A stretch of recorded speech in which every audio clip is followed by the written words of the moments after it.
呢條片其實就係我嚟緊嘅邊講邊啲，大家一齊咁感受下啦。中國嘅人口可能已經少過10億人。呢度係上海其中一條最繁忙嘅街道，中華路中段。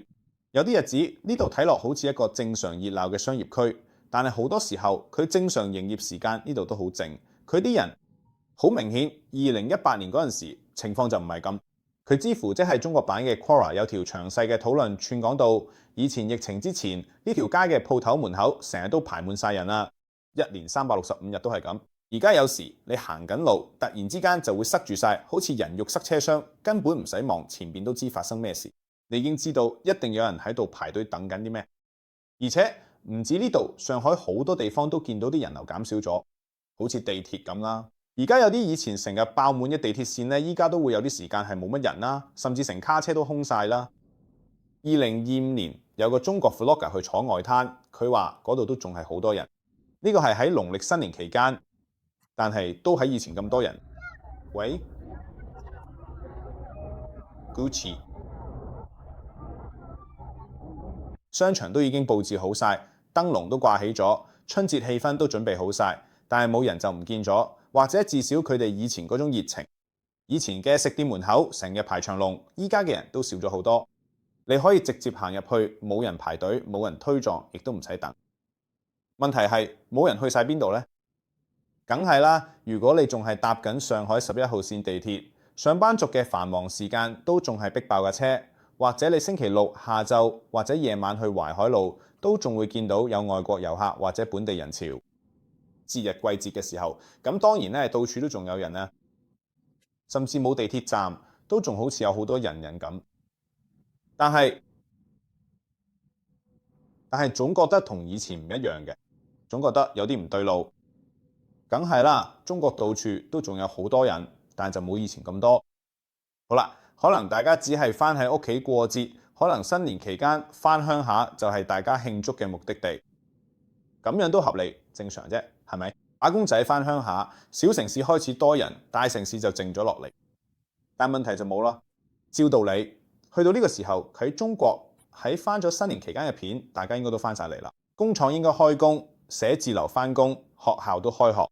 但係現實上，你見到啲人拍出嚟嘅片，好似完全唔啱時間嘅，人流稀疏，街道靜晒，地鐵都半空。咁仲有一個地方你會感受到呢，就係租屋市場。上海有個鋪頭老闆話，以前佢嗰個地段係超級搶手，一個細細間鋪10個人爭住要。但去到2025年頭，唔單止好多鋪頭空置呢，就算減租減到一半都冇人要。呢條片入邊，上海有個餐廳老闆娘開咗差唔多10年，最後都要執咗其中一間鋪頭。點解？其中一個原因呢，就係有啲月份70%寫字樓都係空置嘅。其實唔止上海咁簡單，北京、廣州、武漢、杭州、深圳、南寧嘅業主全部都係大城市嘅。喺中國，佢哋都講緊差唔多嘅情況。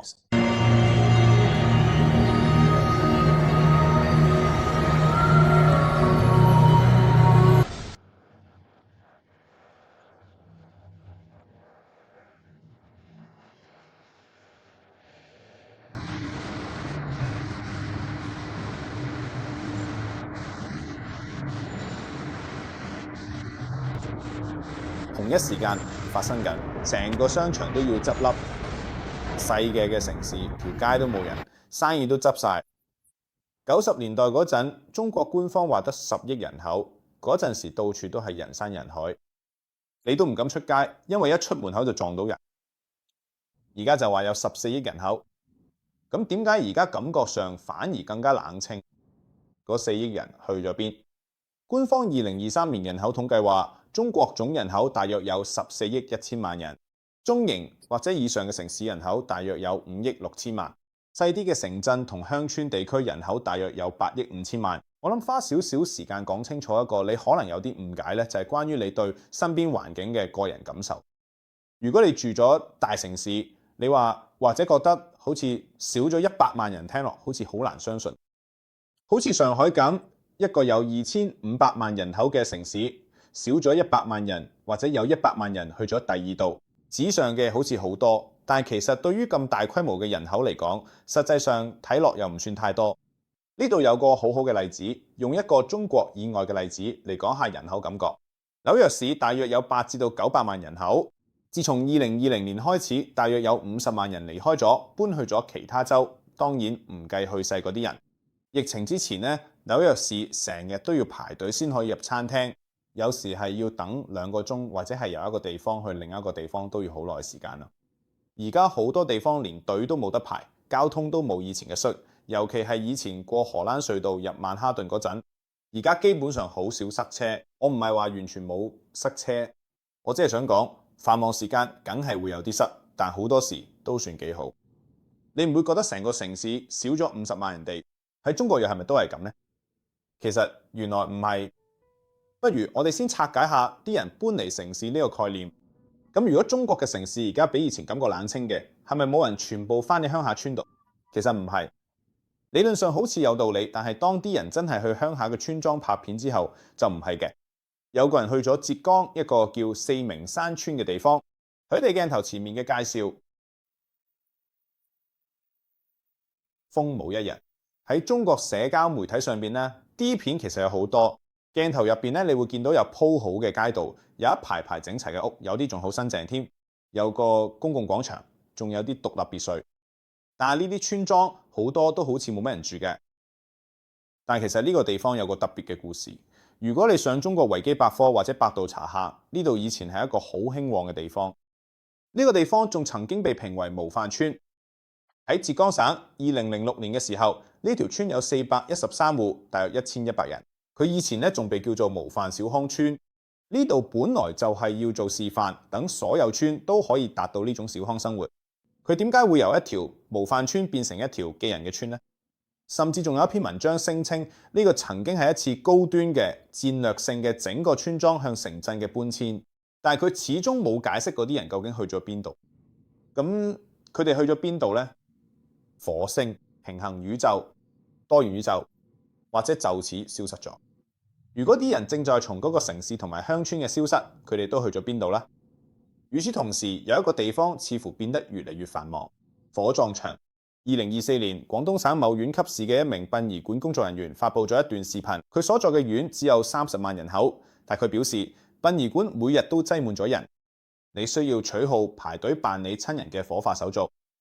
而家咧喺中國以外，媒體報道亦都顯示咗類似嘅情況。例如2025年3月，衛報質疑衛星圖片顯示有大量嘅車輛喺火葬場同殯儀館外排長龍。自從中國喺2022年底結束清零政策之後，焚化爐日以繼夜運作，仍然應付唔到咁多遺體。但重點問題㗎啦，我哋實際上咧講緊有幾多具遺體啦？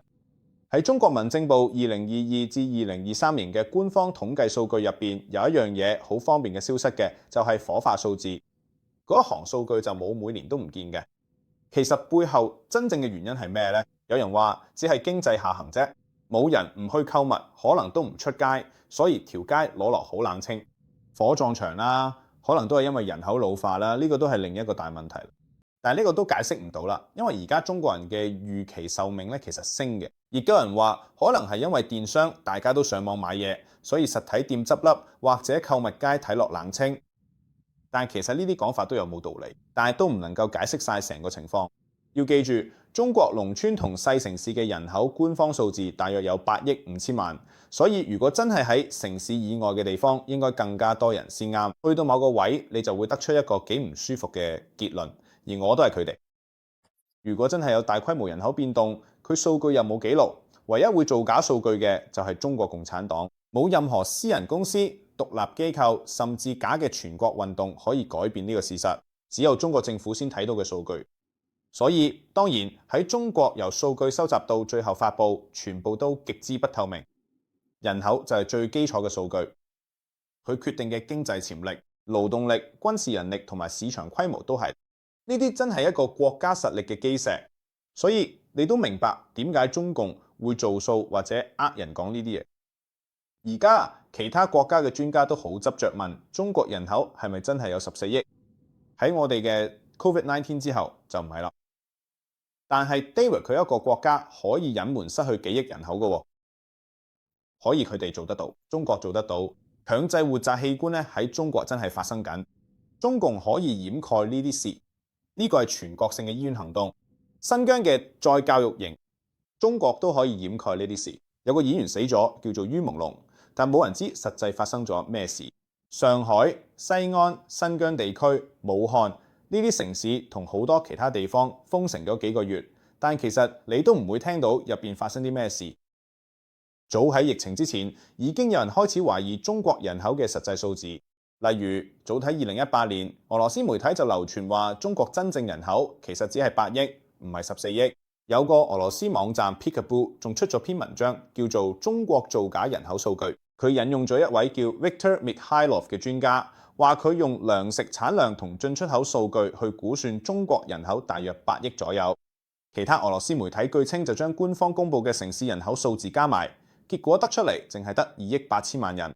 跟住佢哋就用中國自己講嘅6成城市化率嚟計，佢哋嘅推理就係，如果6成等於2億8千萬人，佢總人口大約都係5億以下左右。即使你計得慷慨嘅，都唔會超過8億人。呢啲故事之後就傳咗去中文媒體，因為我揾唔到俄文原文。但係咧有個問題咧，大部分呢啲研究其實都唔係嚟自正式嘅研究機構或者專家，而且方法都從來冇詳細解釋過。我哋只係見到個標題啫，所以大家都當佢係謠言嚟嘅，只係加咗個數字落去。而最近有個叫 Lace Real Talk 嘅 YouTuber 咧，就聲稱中國實際人口大約得5億人左右。佢用咗1949年至2020年嘅平均總生育率，再加埋 AI 模型去估算，仲計埋好似毛澤東負責殺咗接近1億中國人咁嘅因素，仲有一孩政策等等。咁所以最終令到總生育率放慢咧，先至有5億人口左右呢個講法。呢個又係另一個例子。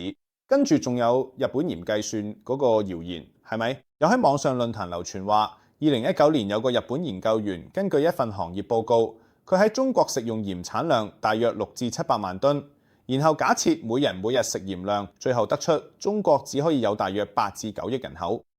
咁樣係咪完全冇譜呢？其實作為一個概念又唔算太離譜嘅，因為用鹽去估人口都幾合理。始終每個人都要食鹽，係生活必需品。基本上每個人都會食到一個基本量。你就算有錢咧，都唔可以無限咁食鹽嘅，因為真係會食死人啦。而且你都唔會咁做啦。通常你唔會好似儲金銀咁去儲一大堆鹽包。所以理論上用鹽消耗量去估人口咧，其實都係一個幾好嘅方法。但係現實世界始終好亂，唔係咁簡單，係咪先？有啲人煮咗啖嘅，有啲人食咗好鹹，有啲鹽又會用嚟做食品加工。仲有存貨、出口等等嘅因素，你知啦。入邊其實有好多工業用途都混埋一齊計咗落去，所以日本鹽嘅故事其實一直都冇得到正式認可，因為佢哋根本冇展示過咗正正式式嘅計算方法，只係佢即興計數，寫咗紙邊嗰啲咁嘅數學。而家最多都只可以話係估算或者有啲啟示，但唔係證據。所以第一個認真嘅專家級嘅質疑，其實就係嚟自義富賢。我記得佢密歇根州嘅一位教授。佢話用中國官方1991年至2000年同2001年至2016年嘅數據重建生育率同死亡率之後，佢估算中國真正嘅人口大約係12億8千萬。呢個數咧比當時官方公佈咗13億8800萬少咗成1億幾人。呢點都好重要，因為佢唔係話中國得5億人或者8億人嘅誇張。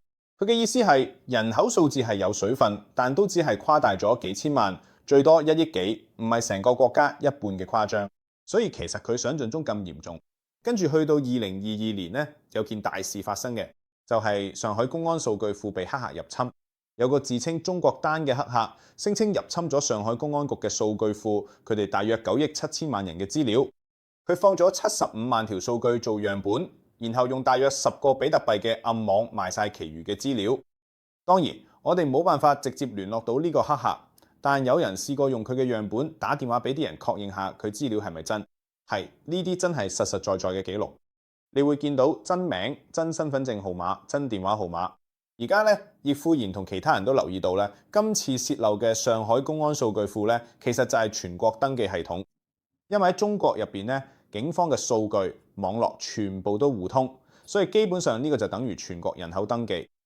如果今次泄漏真係包含晒全國人口，佢個數字其實唔係14億，其實係少過10億，係9億7千萬。但係呢度我哋又要停一停，問下自己，9億7千萬個記錄到底代表咩意思？係咪每一個在世嘅人，定係每一個有某種身份證嘅人？未成年人有冇分開嘅數據庫，所有記錄都係獨一無二，同埋最新啲咩？死咗嘅人仲喺系統入邊未？香港、澳門、台灣嘅數據有冇包埋入去？呢啲全部我哋都唔清楚。顯然我哋對呢啲一無所知，但係洩漏係真嘅，亦都證明佢解讀呢啲數據其實好模糊。不過呢件事都證明咗政府真係有一個龐大而且互相關聯嘅數據庫，可能未必包晒每一個人，但係至少已經包括咗9億7千萬人。咁我繼續之前呢，想同大家分享一個好正嘅計劃，係我最近喺美國俾一班中國科技專家介紹嘅。佢哋而家做緊嘅就係為中國內地嘅人提供直接連結，可以連出去外邊世界。咁佢哋點樣做到呢？其實呢樣嘢都幾貴，每2000蚊美金就可以產生100條連結，等人好容易咁樣一啲就可以上到自由網絡，繞過審查。有啲數據你可能唔知，其實報告出咗佢少過1%。其實中國入邊嘅人都識得翻牆，而識得翻牆嗰啲咧，通常都係後生嚟嘅人。但係有啲呢100條連結就可以俾成萬幾人1個月冇限制嘅上網，所以呢個咁大嘅努力吸引咗我注意，我都想同大家分享下。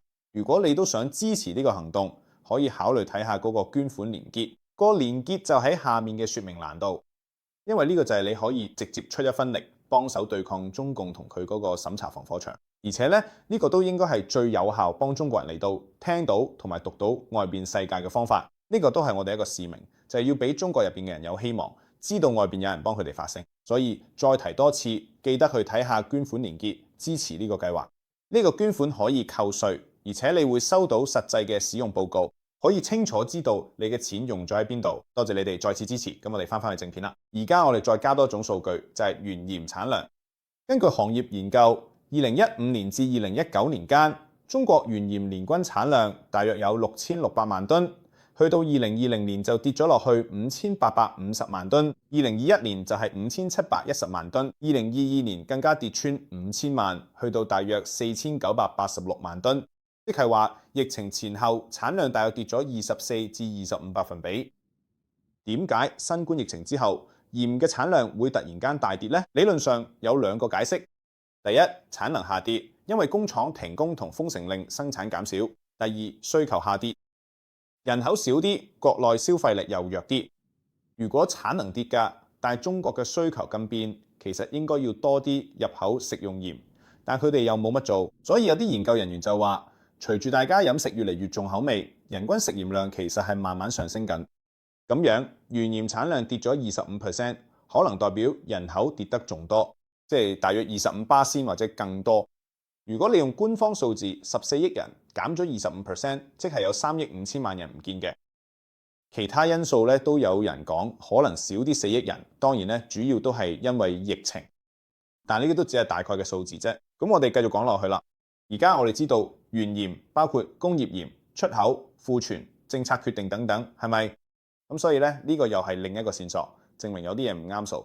仲有其他數字，我哋有啲數據。中國嘅電信商喺疫情初期報告話，總共流失咗2100萬個登記電話號碼。官方解釋就係話，好多外來務工人員返咗鄉下，或者有啲人本身有幾個手機號碼，所以佢哋就取消佢哋號碼。但其實呢種情況喺中國唔算好普遍，因為呢件事發生喺2020年疫情最嚴重嘅時候。因為中國嘅手機號碼基本上同所有嘢都綁埋一齊，係咪？無論係微信支付、銀行業務。你想登入任何 App 打機又好，其他 App 都要用手機號碼。註銷手機號碼其實真係唔係咁常見。跟住仲有一個叫做火化數學。2019年聯合國數據顯示，中國嘅自然死亡率大約係每1000人有7.2個，人口大約係14億左右。咁即係每年大約有1000萬人死亡。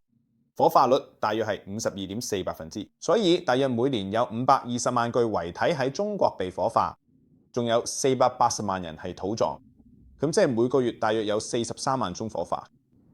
到咗2022年尾嗰波新冠疫情，嗰陣時政府已經宣布唔再封控，全中國好多火葬場嘅員工都話佢哋嘅工作量比2019年高咗8至10倍。呢一部分我之前講得唔夠清楚，因為喺2020年中國嘅公開有幾多人被火化，我哋只可以用2020年前嘅數據，即係2019年去估算每日火化嘅數量。所以我做嘅方法咧，就係喺2019年每個月43萬宗火化，除翻30日，佢就可以計到全國每日大約有幾多宗火化。然後再用呢個數字除翻2022年嘅火葬場數量，咁樣計出嚟，每日大約有8.2宗火化。根據 BBC 一份報導，佢哋訪問喺中國入邊嘅一啲人，受訪者話佢哋見到每日大約有50至100人被火化，而且喺火葬場基本上係日以繼夜嘅運作。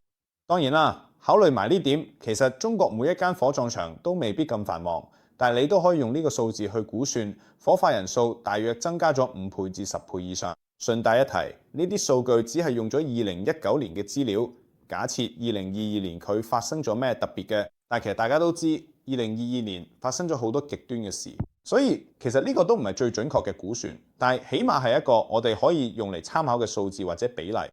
咁如果你假設因為等得耐同埋費用高呢，火化率由52%暫時跌到45%呢，令到有啲家庭選擇土葬而唔係火化呢，咁你就會維持住佢嘅數量。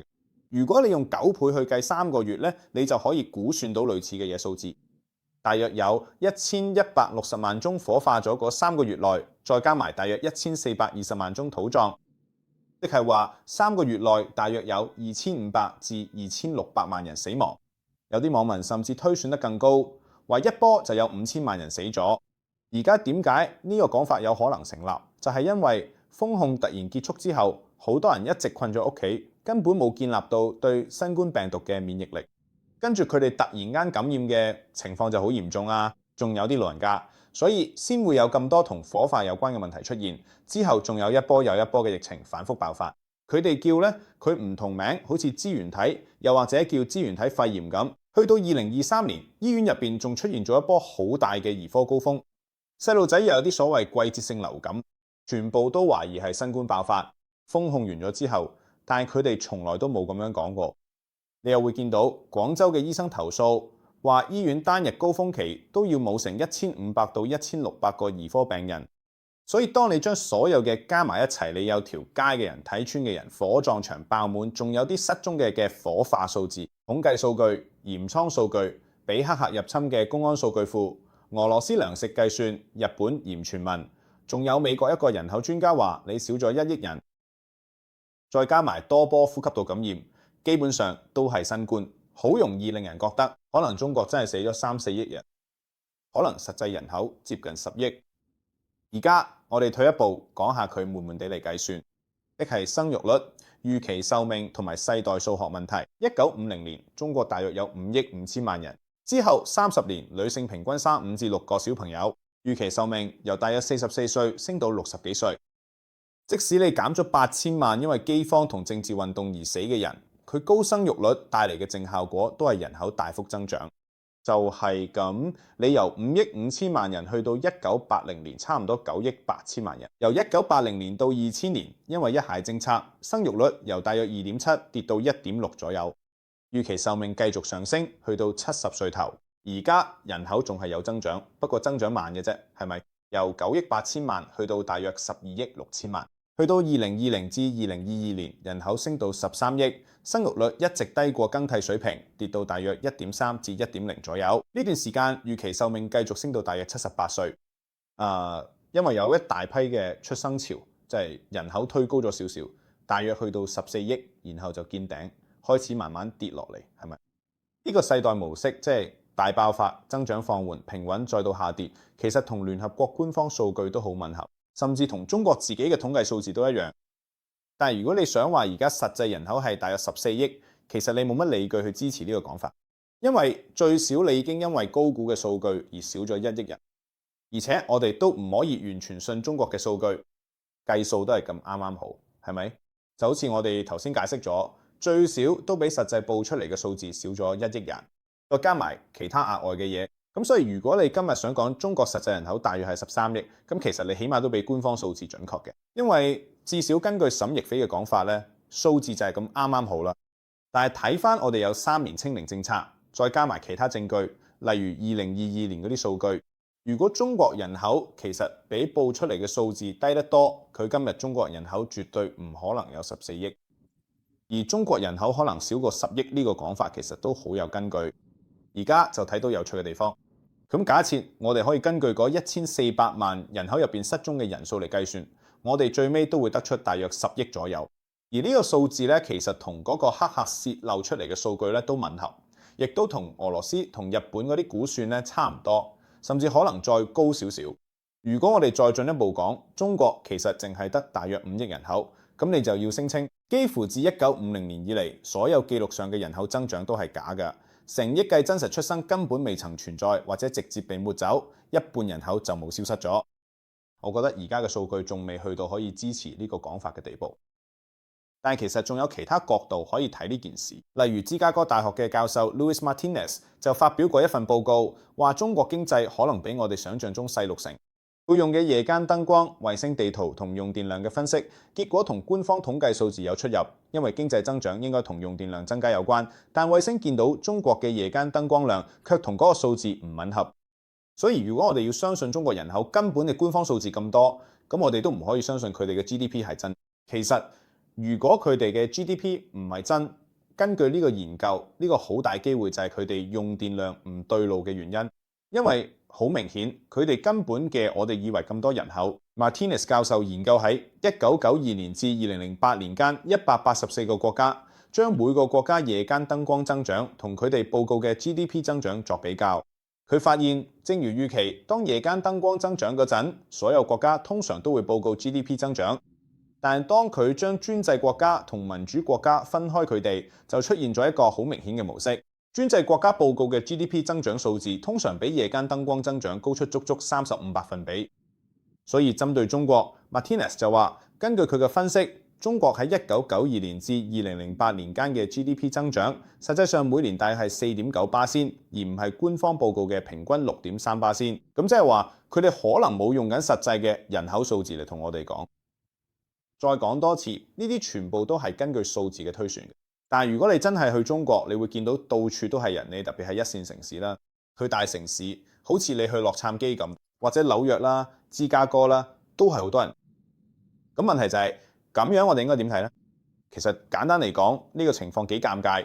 呢個係一個幾有趣嘅中間地帶。中國喺2020年話有14億人口，其實可能都係偏高嘅。而2020年之後，喺清零政策結束之前，我相信中國失去咗3億到4億人口。而家有啲可信嘅數據顯示，實際人數應該係低過10億。而家我哋有啲可信或者間接嘅數據去支持低過10億人口呢個講法呢，我覺得呢件事好值得我哋去探討，同埋對佢嚟講嘅14億人口保持懷疑態度。好明顯，而家人口係下跌緊，對中國嚟講會係一個好大問題。我覺得而家係時候認真對待，唔好再忽視到目前為止所有嘅講法。